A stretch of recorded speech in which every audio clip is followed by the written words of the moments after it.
Hey everyone, making an attempt to roll through Romans 8, 1 through 22. 19 through 22 is a tough stretch for me. I'm working on it, but I'm going to keep my Bible open just in case. So here we go, and I may stop a little bit as I roll along here. Romans 8, 1. There is therefore now no condemnation to those who are in Christ Jesus, who do not walk according to the flesh, but according to the Spirit. And if you think that through, just like we've talked about before, if there's therefore now no condemnation, that means you were formerly under condemnation. You're formerly under condemnation if you are in Christ Jesus and do not walk according to the flesh. If you are not in Christ Jesus and you still walk according to the flesh, you are still under condemnation. But there is therefore now no condemnation for those who are in Christ Jesus, who do not walk according to the flesh, but according to the Spirit. For the law of the Spirit of life has made me free from the law of sin and death. Wait a minute. Let's see. I'm having a mental lapse here. For the law of the Spirit of life in Christ Jesus has made me free from the law of sin and death. For what the law could not do,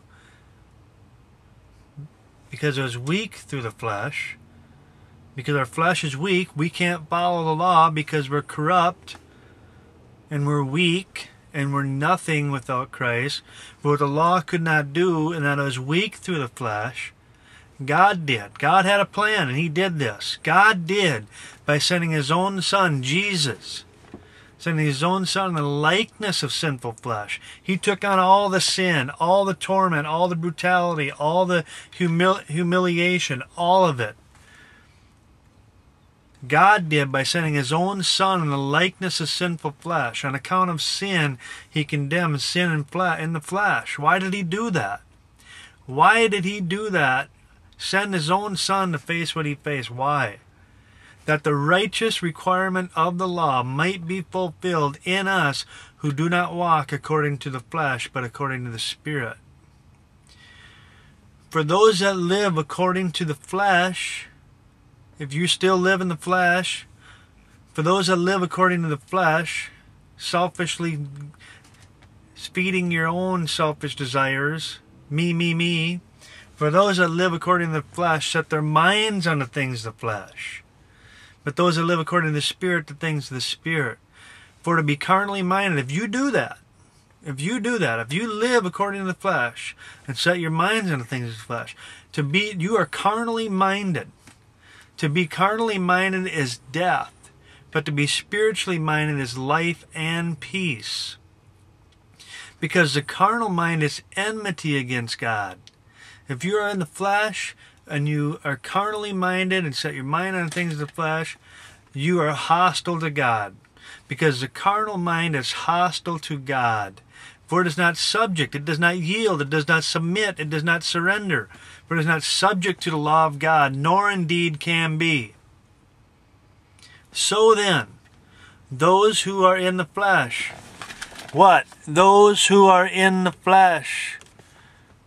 I don't care if you say you're a Christian, if you're a professing Christian or not, those who are in the flesh cannot please God.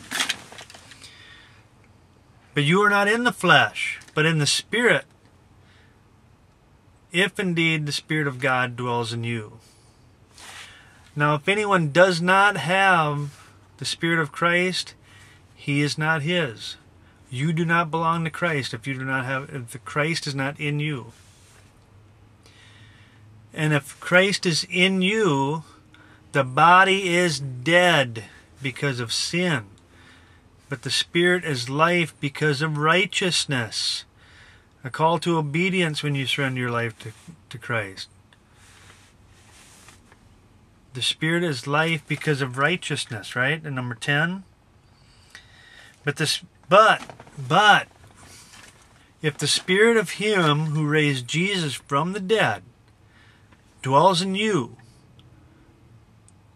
He that raised Christ from the dead will also give life to your mortal bodies. How? Through His Spirit who dwells in you. Therefore, brethren, we are debtors, not to the flesh, to live according to the flesh. Right? So what does that mean then? We are debtors to what? Righteousness. Romans 8:12 says, so then, therefore, brethren, we are debtors, not to the flesh, to live according to the flesh. For if you live according to the flesh,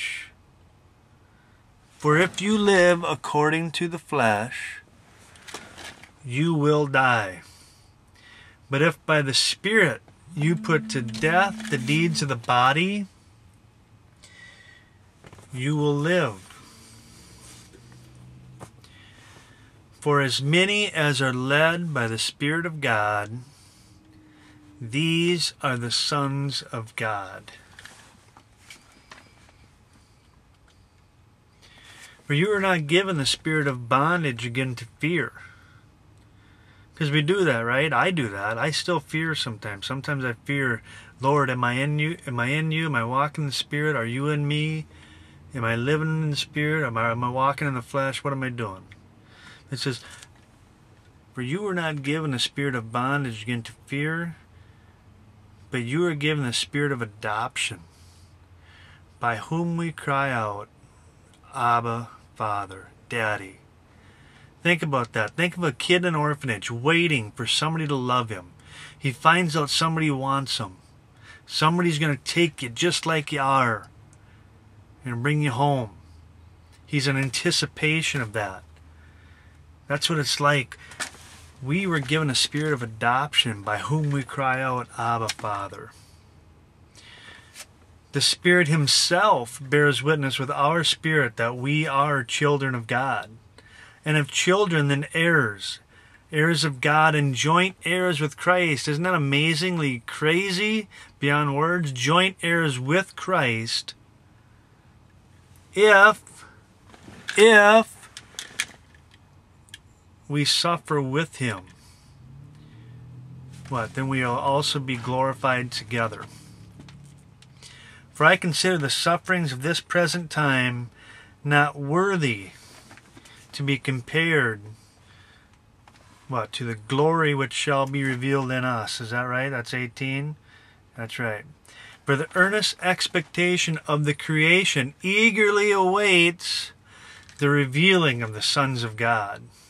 Isn't that amazing? Creation is awaiting to see who are really the sons of God. Who's faking it and who's for real. Their creation eagerly waits the revealing of the true sons of God. 19. No, that was 19. 20. For the creation was subject to futility, not willingly, but because of Him who subjected it in hope. For we know the whole creation groans and labors with birth pangs. For what? I forget. No,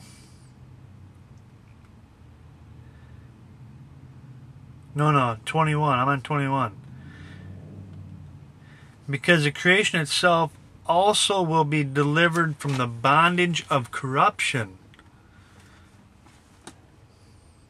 out of the bondage of corruption, out of bondage of sin, wickedness, and corruption, into the liberty, the freedom that comes to the children of God.